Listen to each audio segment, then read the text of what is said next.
Es de esto. ¿Ah? De esto. Más agnóstico. Y es que estamos peleados, no sé. ¿Quién está cumpliendo años? Sí, está peleado. Felicidades, está cumpliendo años. Mucho un aplauso.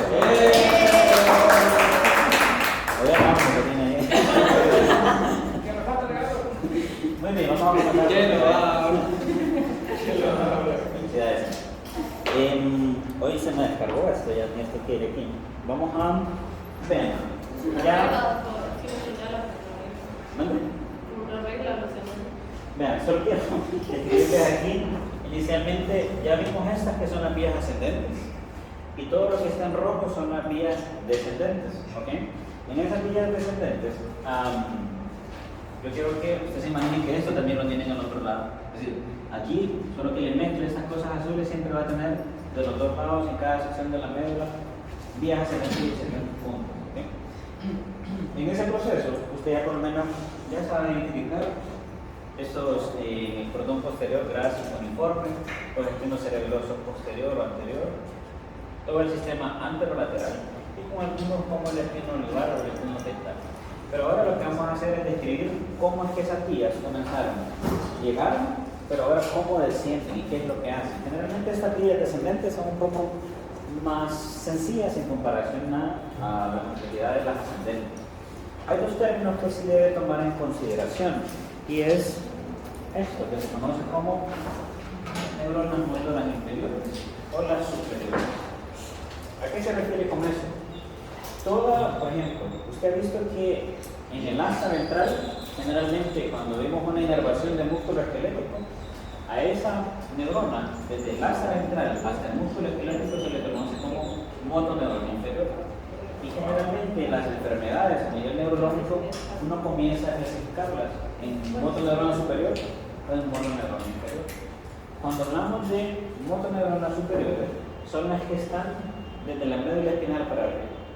¿Por qué? Porque así se van a clasificar más adelante. Estos solo son términos que vamos a ir utilizando a lo largo de la clase. Motoneurona superior o inferior. Recuerden que el inferior es el que va del asta ventral hasta el músculo esquelético para inervación. Y todo el resto, esas que van en la médula espinal hasta la corteza, se les conoce como motoneurona superior. Como decía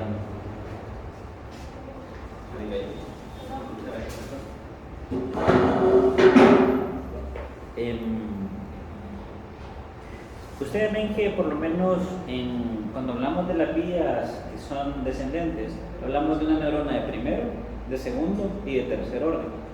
Generalmente en las vías descendentes, en esa constitución anatómica, tenemos lo mismo. Neurona de primer orden que comienza en este punto y se va por aquí. Vea que siempre va a haber algo que va a irse contralateralmente hasta llegar a la médula espinal. Como estas son vías descendentes, la mayoría de ellas van a tener que llegar al asta ventral de la médula espinal. Eso es sustancia gris. Recuerde que ahí es donde en el asta ventral usted tiene aquellos núcleos que son medial, central y lateral para inervación motora. La mayoría de estas vías van a tener neurona de primer orden, de segundo y de tercer orden, pero vea por lo menos este ejemplo. Aquí tiene la neurona de primer orden en la corteza motora. Todo esto, este axón, Golgi tipo 1, todo eso es un axón, o sea que va en todo ese recorrido, solo que de vez en cuando puede comenzar a hacer alguna sinapsis en medio, pero la mayoría, por lo menos de los fascículos más importantes, tienen esa neurona de primer orden hasta llegar al asta anterior. Dentro del asta anterior usted va a encontrar, o antes de llegar a ella, alguna neurona de segundo orden, y esa generalmente es una interneurona. Aunque usted, no sé si ahí la va a ver bien pequeña, debería estar en este punto. Y desde el asta anterior hasta el músculo esquelético, esa es una neurona de tercer orden. ¿Okay?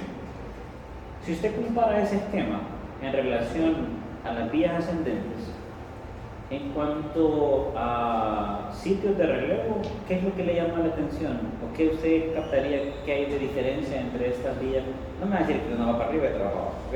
Este es un descendente. Pero, ¿qué diferencia a usted le llama la atención cuando lo compara con el, como para con el descendente o con el ascendente? El camino, al empezar con el camino, Sí, generalmente aquí teníamos un ángulo, ¿verdad? para entrar en esta parte. ¿Sí? ¿Qué más? Si no hay cambio, entonces no sale por la parte dorsal, sino que por la otra parte. Por la parte ventral. Sí. Ya sabemos que va a salir por la raíz exterior. Porque incluso él lo dice que al final la terminación va a ser en el mismo. Ok, va a ser el músculo. ¿Qué más? Pero ¿qué más le llama la atención como eso?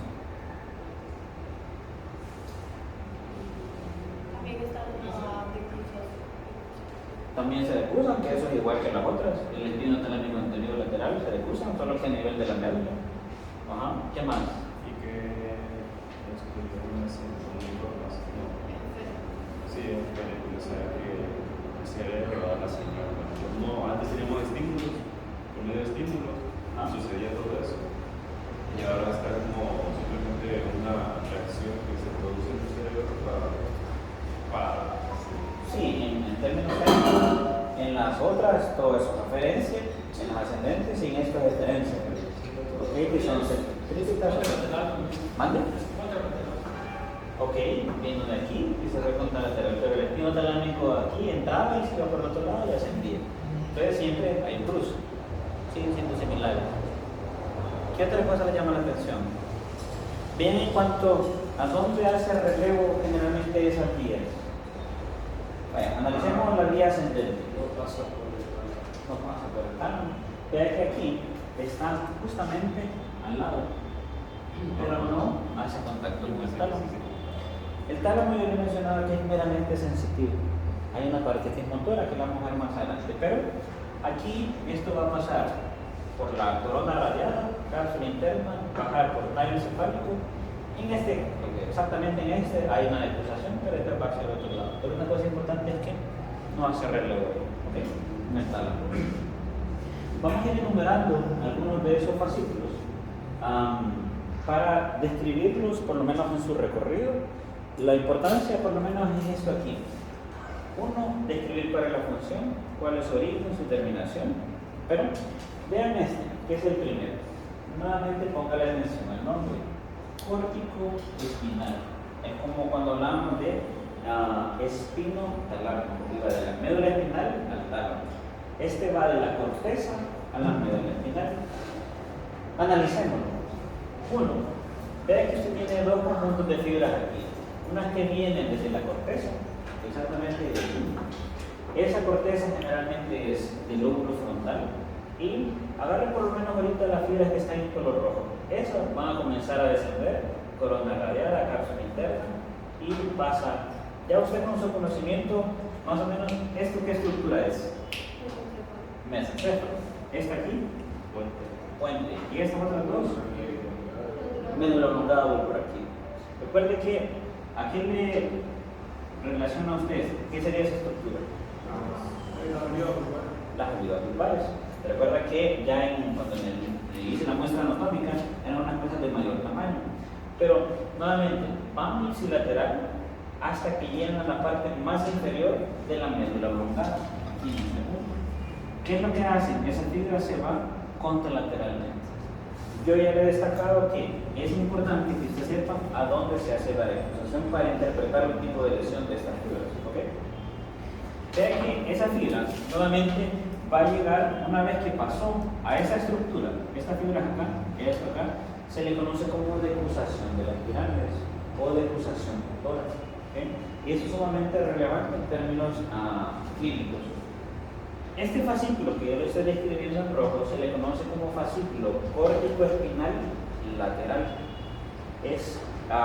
¿Por qué se llama lateral? Uno, porque se va a ir por el cordón lateral y es el que se decruza, que se va al otro lado. ¿Hasta dónde va a llegar eso?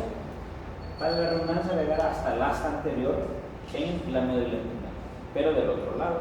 Si este comenzó en el lado derecho, va a llegar al lado izquierdo de la médula. ¿Okay? Nuevamente, ¿para qué sirve ese fascículo? Ese sirve para facilitar todos los movimientos voluntarios y hábiles que usted realiza con sus extremidades. Ese fenómeno que está haciendo usted ahorita de escribir, usted lo que está utilizando son los fascículos córtico-espinales para poder hacer esa acción. Pero que usted está entrenándolo poco a poco para hacer cada terrorífico, como usted escribe ahí, ¿verdad? Pero en general ese entrenamiento de esto aquí va a llegar por un fascículo corticoespinal lateral. ¿Qué significa el que está en negro? Si usted le da el seguimiento, siempre tiene el mismo origen, corteza frontal, va descendiendo todo el tallo encefálico, pero vean este punto, cuando llegamos a la discusación de las pirámides, se va ipsilateralmente. Él no, por lo menos a este nivel, no se depusa. Pero si usted sigue la imagen, usted ve esta fibra que se va hacia el otro lado. Entonces, la característica del fascículo de lo que córtex espinal, usted tiene dos variantes, una que es el lateral y el anterior. El lateral, ese por su nombre se va hacia el otro lado en la decusación, aquí, y de las pirámides. Pero el anterior, él se va a ir ipsilateralmente hasta que llegue al nivel en donde yo lo ocupo. Si yo necesito, por ejemplo, hacer este trazo aquí, una cosa aquí, a nivel cervical, ahí va a llegar ese fascículo corticoespinal anterior o ventral, pero él siempre va a hacer se va a ir hacia el otro lado, va a pasar por la comisura anterior a llegar al asta y después al asta a llegar hacia un músculo y hacia su inervación. ¿Okay? Al final los dos se decusan, solo que uno se decusa en las pirámides, en la médula oblongada, y otro lo hace en la médula espinal. ¿Ese cuál es? Este es el córtico espinal anterior o ventral. Nuevamente, si usted se va a este esquema aquí, que está en el otro lado, hemisferio izquierdo y derecho, ve que comienzan las filas de diferentes zonas de la corteza, van descendiendo por una radiada cápsula interna, ya para levantar va por el brazo posterior de la cápsula interna, desciende, pero vea que cuando llegan a la médula oblongada en la parte más inferior, ellas se van al otro lado y se van descendiendo hasta llegar al asta anterior. Nuevamente aquí, puede hacer contacto con una interneurona y esa interneurona hacer contacto con una neurona que está en cualquiera de los núcleos, medial, central o lateral, y después irse hacia el músculo esquelético. Pero si usted percibe, aquí están como señalados el tracto córtico-espinal lateral, porque es el que se va de lado, pero ve que un conjunto de fibras se van a unir ipsilateralmente, y estas probablemente, si yo ocupo, esto es médula espinal, si yo ocupo que estas me inerven ese músculo, aquí es donde van a pasarse para acá y después irse aquí. ¿Okay? Siempre se van a ir para el otro lado. No pasan por el pulmón aquí. Por el pulmón. Sí, pasa. Siempre pasa. Solo que la única diferencia, voy por aquí, es este y este. La única diferencia del córtico espinal anterior o lateral es que sí va pasando, pero no utilizó esta decusación, sino que lo hizo en el sitio que cuando ocupaba. Eso puede ser inferior hasta niveles lumbares. ¿Okay? Y ahí va a ser, ustedes pueden encontrar en otros libros que esta información adicional, la mayoría de ellas llegan aquí y se van hacia el otro lado para hacer sinapsis y irse al músculo. Pero una vía se van directamente aquí. Eso es lo menos frecuente, pero puede suceder. Usted en términos ahorita académicos se va a crear de que ellas se van contralateralmente, pero sepa que pueden hacer esto también ipsilateral. ¿Okay? Ahora, importante esa caracterización de que unos se van y otros se van ipsilateralmente hasta el nivel de la médula. Pero yo no sé si usted percibió que estas fibras parece que es un mayor cordón, o sea, más grueso, en relación al otro. Esta sí ya se ha intentado definir la cantidad de proporción de fibras que son contralaterales y las que son ipsilaterales. Generalmente un 85% lo constituyen las que son del córtico espinal lateral. El otro 15% son del ipsilateral. ¿Okay? Se recuerdan que algunos estudian, estos son 50% de uno, 50% del otro. Sí. Bueno, yo tengo una duda porque yo no sé si era eso mismo, pero recuerdo haber leído algo de que esas fibras eran un 90% contralateral, el otro 8% se usaba para después y el otro 2% siempre sigue siendo ipsilateral. Yo no sé qué tan. Pues fíjense que no está tan errado, pero en cuanto a proporciones como tales, siempre, por eso yo le mencioné esta otra variante, de que hay un conjunto de fibras que llegaron aquí y se fueron del mismo lado. Hay algunos estudios que sí mencionan ese probable 2%, que se van de aquí. Pero la mayoría de los textos, y para no, es decir, en en términos de evaluación, lo que vamos a quedar es que ese 85% se va en cuanto lateral y ese 15% existe. Pero si reanalizamos esto, ese 2% puede corresponder a esto. ¿Ok? Eso es como información adicional que usted me está mencionando. Y ya se ha visto en algunos artículos. Pero quedemos por lo menos en esa evaluación de que solo el 15% se va a ir ipsilateral, pero al final se va a ir contralateralmente. Ahora, si usted lee, no creo que lea, pero ahí por el tamaño de la letra, dice origen y dice corteza motora. Y ahí le habla de corteza motora primaria, secundaria, área 4 o 6 de Brodmann, y después dice área 3, 1 y 2. Usted me dice código, dice Macaneo, ¿qué es eso? Ahora, generalmente cada zona del encéfalo tiene una localización, tiene un punto. Ya lo voy a mostrar cómo. Pero vea por lo menos en este cuadro resumen, que es el que usted lo tiene en el libro, el objetivo es que usted sepa la función, el origen, hasta dónde llega, a dónde se difusa, cuál es el destino. Y ese destino generalmente van a ser esas neuronas intercruciales, o vea que le dice o las neuronas motoras alfa. ¿Se recuerdan las neuronas motoras alfa? ¿A quién iban a inervar? Músculo esquelético, pero ¿de qué parte? Es decir, extrafusal o intrafusal. Extrafusal, ¿ok? Entonces usted va a ver más adelante que hay otras que son tanto alfa como gamma. Entonces eso es importante. Ahora, las ramas que dan, dice corteza, núcleo de la base, núcleo rojo, núcleo olivar y formación reticular. ¿Qué significa eso? Que a medida que va bajando cualquiera de estos se puede quedar aquí, o se puede quedar aquí, o se puede quedar aquí.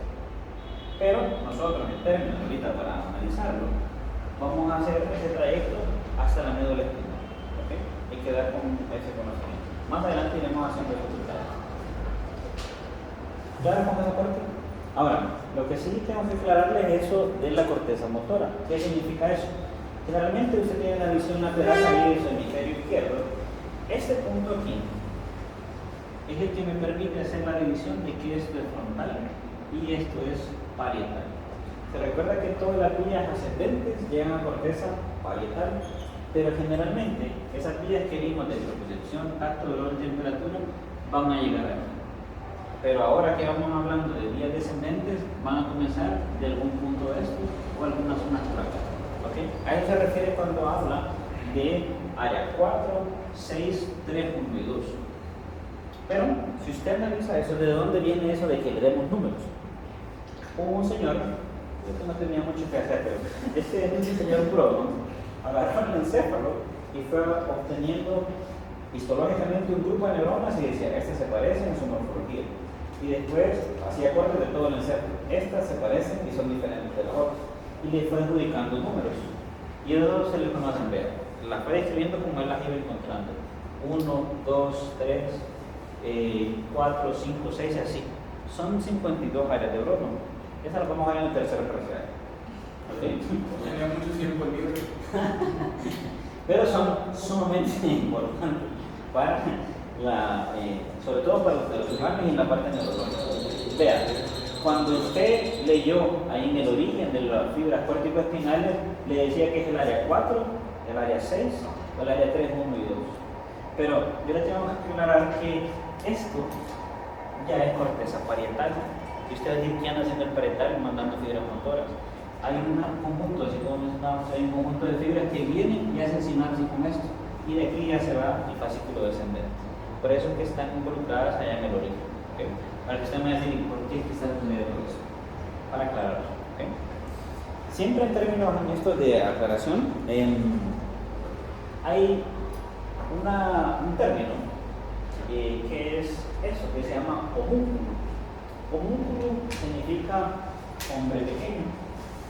Bueno, pero en general, no le mandaré siempre el homúnculo a la gente, pero eso de homúnculo, usted va a ver una representación, incluso en museos, que hay como un hombre que tiene una representación con las manos así, la cara, el cráneo de mayor tamaño y los miembros inferiores.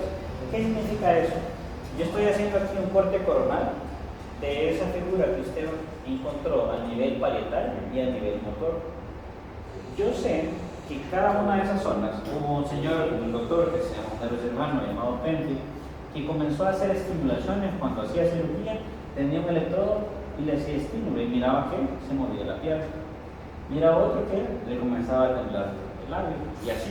Entonces, yo puedo saber que si un individuo tiene estimulación, por ejemplo, yo que evalúo más crisis epilépticas, si un paciente me llega con una estimulación del ortejo y voluntariamente está así, yo ya sé que es el área más superior de la corteza frontal.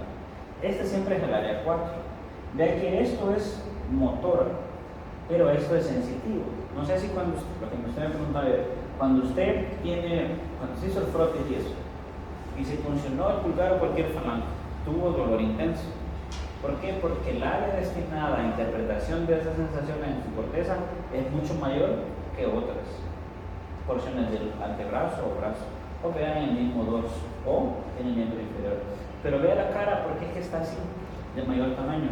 Si usted se toca o usted se corta a nivel facial, aparte de que la irrigación es muy abundante, usted va a tener mayor sensibilidad. Usted se corta el labio, etc. El dolor intenso hasta cuando se ha cortado por menos, uy, me corté aquí, ni sintió eso. Entonces es por esta representación.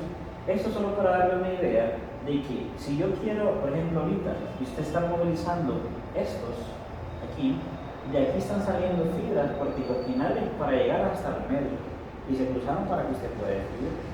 Eso es una estimulación de los fascículos corticospinales, pero salieron de este. ¿Okay? Para tenerlo un poquito en mayor contexto.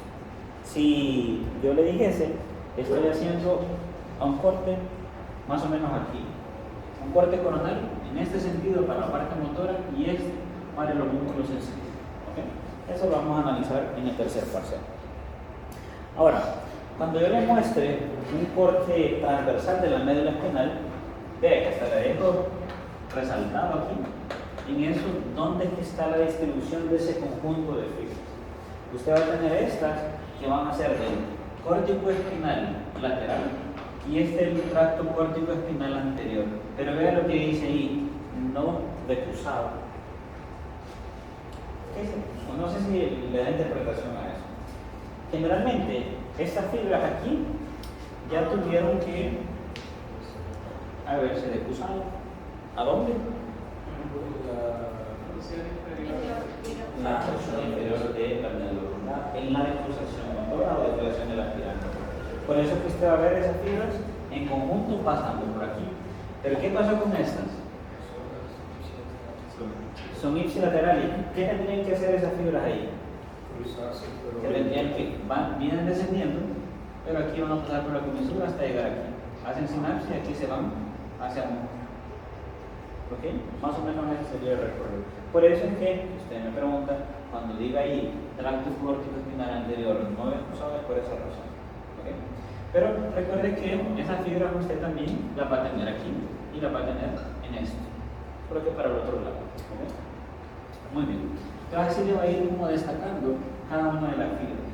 Después vamos a intentar hacer un ejercicio en donde usted lesione esas fibras o arriba de la decusación o abajo de la decusación, para que lo pueda seguir interpretando.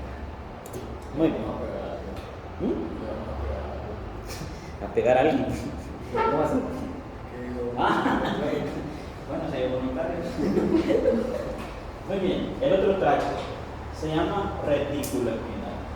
¿Qué quiere decir retículo? Formación reticular. Usted sabe que esa formación reticular, por lo menos en este esquema, está descrita en esto que está en café. Aquí. Recuerde que esa formación está a lo largo de todo el tallo encefálico. Pero cuando hablamos de ese retículo espinal, tenemos nuevamente dos variantes. Una que es la variante medular y otra que es la variante continua. Nuevamente, ¿qué significa eso? Cuando usted lo ve en el esquema, se está refiriendo a fibras que salen de la sinapsis que hacen de la formación reticular para algún lado en la médula. O vea que se pueden ir tanto ipsi como contralateralmente. Esas que yo marqué ahorita pueden también salir desde aquí para abajo o ipsilateral. Pero ¿qué pasa? Que están todavía en el puente. Por eso se le da ese nombre de fascículo a retículo espinal continuo. Pero a los que salen de la médula oblongada, por lo menos este y este, que pueden ser tanto ipsi como contralateralmente, se les da el nombre de fascículo retículo espinal medular. Es la única diferencia, el punto de donde salen. Ahora, no es tan estricto que va a salir exactamente de aquí, puede salir de aquí para acá o de aquí para acá. ¿Cuál es la función de ese fascículo retículo espinal? Es de facilitar o inhibir una acción voluntaria. Entonces, lo que le mencioné aquí, inhibir o facilitar el movimiento voluntario. ¿Por qué hace eso?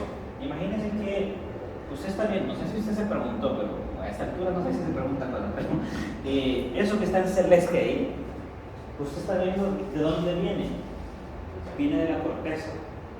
Y de la corteza hace un camino y va a llegar hasta la formación reticular. Por eso es que dice que puede inhibir o facilitar el movimiento. Porque esa inhibición, usted ya tiene el fascículo corticoespinal que está haciendo alguna acción. Pero ese fascículo corticoespinal puede ser que hizo sinapsis en la formación reticular y después pudo facilitar o inhibir ese movimiento que ya venía de arriba. Y esa que está en el talón. Interesante. Por ejemplo, y importante que usted diga que está en el tálamo, porque en general yo siempre le he mostrado que esto aquí tiene que ver con tálamo, pero aquí lo que está representando es diencéfalo, y del diencéfalo prácticamente es hipotálamo, abajo, ¿ven? Por eso es que cuando usted ve esto, dice que el hipotálamo controla referencias simpáticas y parasimpáticas. Veamos nuevamente el esquema. Usted ve fibras que vienen de ese hipotálamo y van descendiendo hasta la formación reticular. Y en la formación reticular hace sinapsis. ¿Para qué? Para que después agarre cualquiera de esos fascículos. O el retículo espinal continuo o el retículo espinal medular. Pero ahí ya la función es diferente.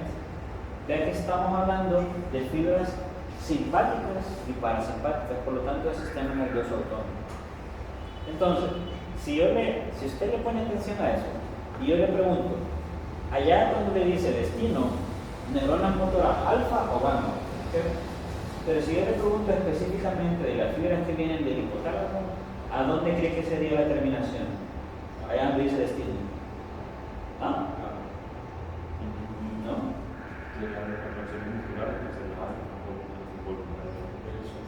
Mi pregunta técnica es, ¿en qué parte de la médula espinal llegarían esas fibras simpáticas y parasimpáticas?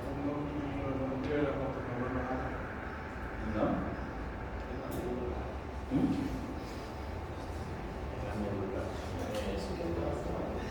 ¿Mande? Ahí dice que hasta la entrada.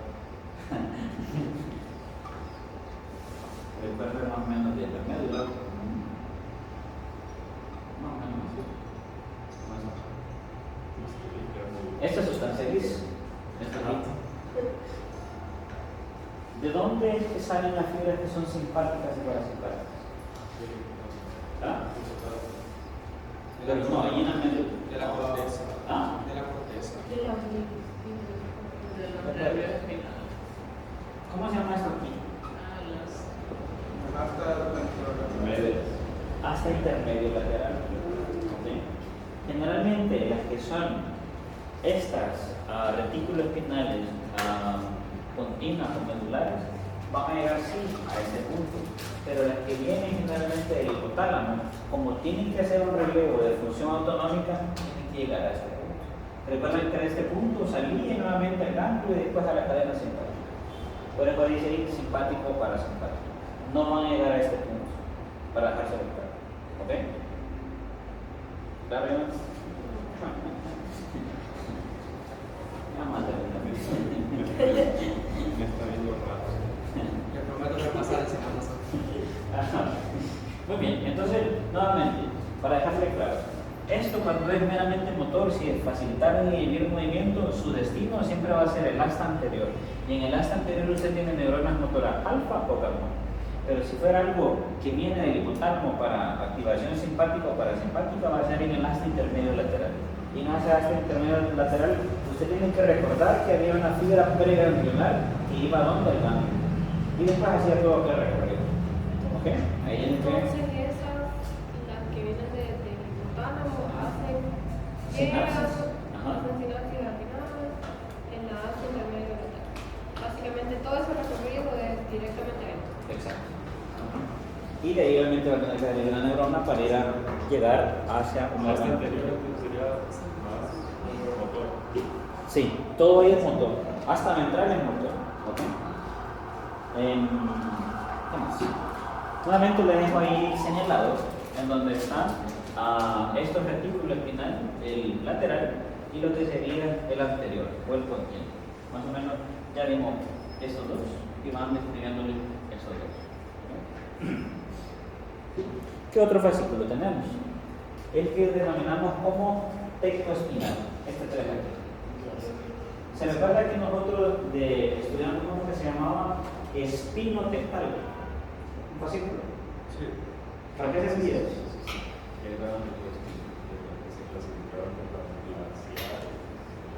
Tenía que ver con esto. La que donde la sustancia adherida está en folículo superior y el folículo superior de la reflejo. Exacto, tiene que ver con reflejos visuales. Entonces, solo que aquí, lo contrario, en aquel momento solo cualquier estímulo que podía llegar tenía que hacer una adherencia, pero generalmente esta que es vía descendente, que se llama tecto espinal, lo que va a hacer es tener relación con movimientos posturales con reflejos visuales. ¿A qué se refiere? Aquí sí tiene que ver más, esto aquí, reflejos vinculados con la visión. Aquí donde más tiene que tener correspondencia aquello de si pasó alguien, usted lo voltea. Si va a un avión, usted automáticamente puede hacer eso así, como del chiste, usted va para allá, para acá, ¿okay? Pero vea que no es necesariamente solo la influencia, ¿dónde tiene su origen? Esto se llama colículo superior, que se está en el mesencefa. ¿Cuál es una característica? Que él se decusa y se va contralateralmente hacia el mismo sitio. En esto sí usted no se va a perder porque siempre es el mismo. Neuronas motoras alfa o gamma en el asta ventral, ¿ok? Pero obviamente tuvo que tener, yo le he mencionado y lo voy a explicar más adelante, que aquí está viniendo una influencia de información visual o de la vía óptica. Cuando llega esta información, él es que puede hacer ese reflejo para llegar a músculos que están a nivel cervical o torácico. ¿Ve? Ahorita lo está haciendo para ver que él se fue para ahí. El tecto espinal. Para eso es que sirve la cosa. Más claro, más dolor. Y hay una gente que tiene eso más estimulado. Pero vean, él es como un sitio de alguien que le mandó una información. ¿Ok? Él es solo como un relevo para poder mandarle esa hacia la médula espinal. Y en la médula espinal hacer acción como a través de estas neuronas. Ahora, yo no sé si ustedes se preguntan, pero ¿por qué está pasando esto aquí? Porque hay un conjunto de fibras que generalmente se van ipsilateral, se vienen aquí, y cuando llegan aquí hacen similares y se van otra vez para allá. La mayoría, y nosotros vamos a quedar establecido que el gran conjunto de fibras del tecto espinal se van a decruzar aquí inmediatamente, por lo menos teniendo su origen, se van a ir decruzadamente. Pero tengan en consideración que existe, por eso que le deja esa flechita ahí. Pero se la dejan no con continuación, ¿ok? Si no, si yo le pregunto, ¿el fascículo tecto espinal se decruza? ¿Se me entiende? Sí, no se va a decruzar, ¿ok? Allá usted se me quiere contar, pero doctor, se ha visto que un conjunto de fibras se puede ir lateralmente y se decruzan en la mitad.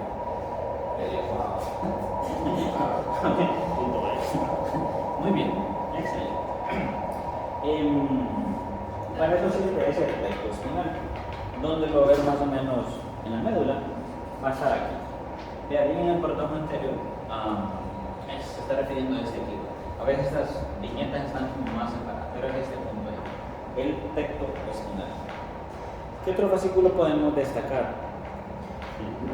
El rubro espinal. ¿Qué significa rubro? Esta palabra significa rojo. ¿Ok? Como el que de la rojo como blanco. Muy bien, pero no quiero que confunda esta estructura aquí. Esto es mesencéfalo y se recuerda que siempre hemos visto que esta estructura es colículo superior. En este caso es una estructura diferente. Eso se le conoce como núcleo rojo. El núcleo rojo, cuando usted lo ve histológicamente, tiene mucho pigmento de ferritina y el hierro le da esa consistencia de ser rojo. Entonces, esto se va a ir inmediatamente a decruzar en el nivel por donde sale. Nuevamente, si yo fuera de este lado izquierdo, se va a decruzar para acá. ¿Cuál va a ser su punto de terminación o destino? El mismo. Hasta entrar en las neuronas motoras alfa o gamma, en la más cerca. Pero, ¿para qué me sirve a mí un fascículo rubroespinal? Si ese está en mesencéfalo y la ferritina, usted siempre tiene que asociarla con una actividad motora. La ferritina es un sustrato que se utiliza para el metabolismo de la dopamina. Y la dopamina ya vimos, por ejemplo, en Parkinson, que sirve para control de movimientos. ¿Okay? En este caso, el fascículo rubroespinal sirve para facilitar el movimiento de los músculos flexores e inhibir los extensores. Esa es la función predominante de él. Y cuando le dicen facilita la actividad de músculos flexores e inhibir la de los extensores. ¿Okay? Y eso de todo el cuerpo. ¿Okay? Esa va a ser su función. Más adelante usted va a poder entender por qué usted tiene aquí núcleos cerebelosos que van a tener contacto con el núcleo rojo. Vea que el cerebelo, usted me dijo que tenía función en la modulación motora, o la corteza va a ir directo a hacerle un estímulo al núcleo rojo y después que se me haga una flexión. Por eso es que yo le mencionaba que las fibras corticoespinales pueden hacer contacto en cualquiera de estos puntos. Ahí es donde hace influencia. Nuevamente usted destaque que el rubro espinal sirve para los músculos flexores. Ahora, si usted tiene a alguien que le facilita los flexores y inhibe los extensores, tiene que tener algo contrario a eso. Y ese contrario, primero lo muestra ahí en la médula espinal, ¿dónde anda? Ve que anda cerca del córtico espinal lateral. Aquí donde está el rubro espinal, por lo menos el conjunto. Una situación que no quiero que confunda es que esto solo son los axones que van descendiendo, pero esos axones van a tener que de alguna forma llegar hacia el punto si ya están decruzados o si son ipsilaterales. Recuerde que este ya se decruzó y de aquí hacer sinapsis para salir por las raíces. Esos solo son axones, pero al final tiene que llegar a eso para poder hacer su ejecución. ¿Okay? Yo cuando le pongo ese corte transversal, solo estoy dando las fibras de sustancia blanca, y eso tiene que ir por algún cordón. Pero como le comentaba, si el rubro espinal lo que facilita son los flexores y los extensores, usted tiene un fascículo que se llama vestíbulo espinal, que hace lo contrario. Él facilita los extensores e inhibe los flexores. Usted ha escuchado de la parte vestibular. ¿Para qué sirve a usted la parte vestibular?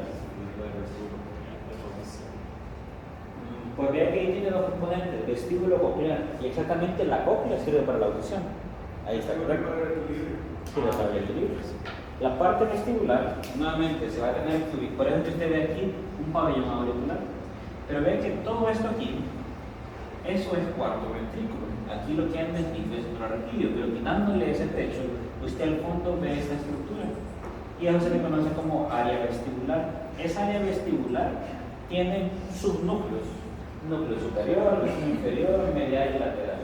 Pero si le controla el movimiento, va a tener que llegar nuevamente hacia alguna parte en el asa anterior. ¿Qué es lo que usted ve de diferente en ese fascículo vestíbulo espinal?